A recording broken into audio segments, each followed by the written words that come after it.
याद है वो स्कूल के दिन, वो स्कूल में हमारी पहली मुलाकात। पहली बार तुम्हें देखते ही कुछ अलग सा, कुछ डिफरेंट सा फील हुआ था। उसके बाद हमारी वो मुलाकात इतनी खास हो जाएगी, ये कभी सोचा नहीं था। फिर फेसबुक पे friend request and you accepted. उसके बाद थोड़ी थोड़ी बातें शुरू। पहले तो बात करने में थोड़ा सा ऑकवर्ड फील होता था मुझे, बट जब तुम्हारा भी नॉर्मल रिस्पॉन्स आता था तो कहीं ना कहीं अच्छा लगता था मुझे। फिर बातों का सिलसिला यही शुरू हो गया और ऐसे ही कब तुम मेरी आदत बन गए उसका कुछ पता ही नहीं चला।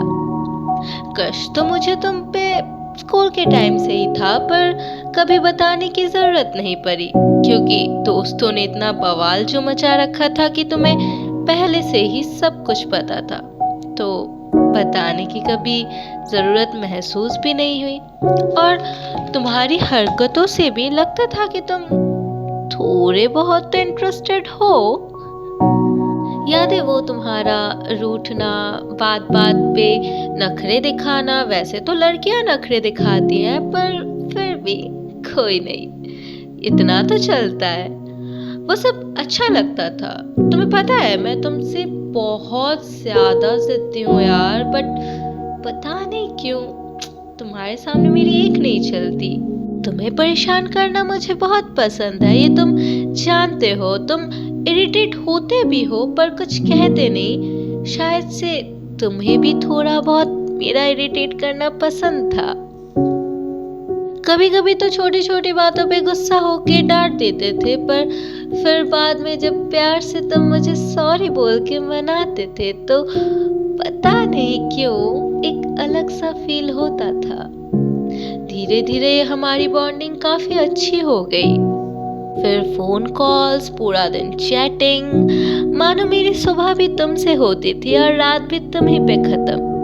मेरा सब कुछ तो अब जैसे तुम्हारे इर्द गिर्द ही घूमने लगा था। सोच लिया था कि अब अपने दिल की बात कह देंगे तुमसे, पर तभी तुमने एक ऐसा कड़वा सच मेरे सामने कह दिया कि that you are in a secret relationship with someone. Wow, like wow. ये सुनते ही मानो एक सेकंड के लिए तो मुझे लगा कि मेरी पूरी दुनिया ही उजड़ गई है। अब जैसे जीने की कोई वजह ही नहीं है। हम तो अपनी एक अलग ही दुनिया में खो गए थे उस वक्त। पर फिर होश आया तुम्हारा सवाल सुन के। तुम खुश नहीं लग रही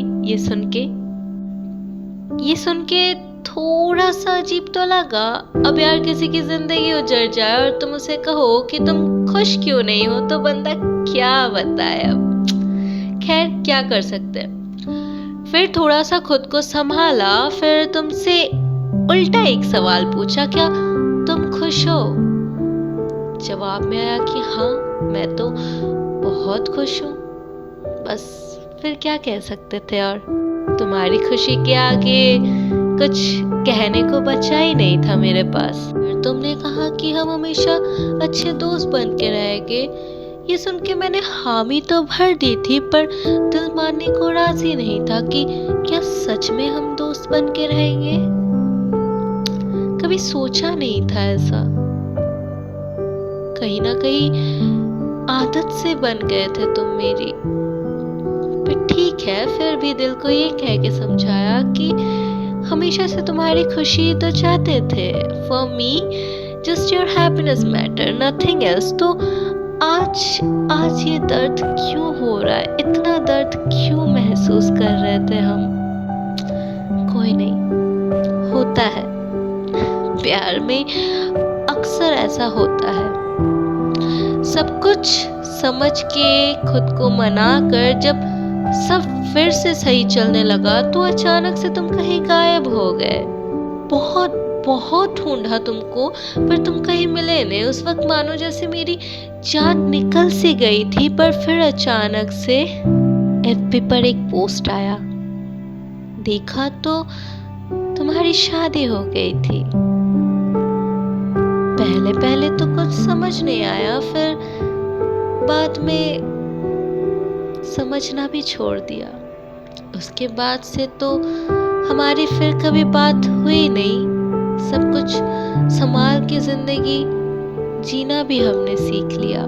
कभी सोचा नहीं था कि बहुत सालों बाद आज अचानक तुमसे यूं ऐसे यहाँ मुलाकात हो जाएगी, पर अच्छा लगा तुमसे मिलके।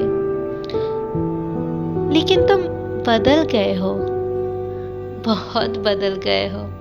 लोग कहते हैं कि आदत छूट जाती है, पर यार तुम्हारी आदत तो अब तक नहीं छूटी मुझसे। तुमसे दूर होके दर्द तो होता है, पर उस दर्द में भी पता नहीं क्यों एक अलग सा सुकून भी मिलता है। अब हालात पहले जैसे है नहीं, पर फिर भी still I love you mister crush. आज जब तुम्हारे सामने थी तो तुम्हारी एक बात बहुत याद आई।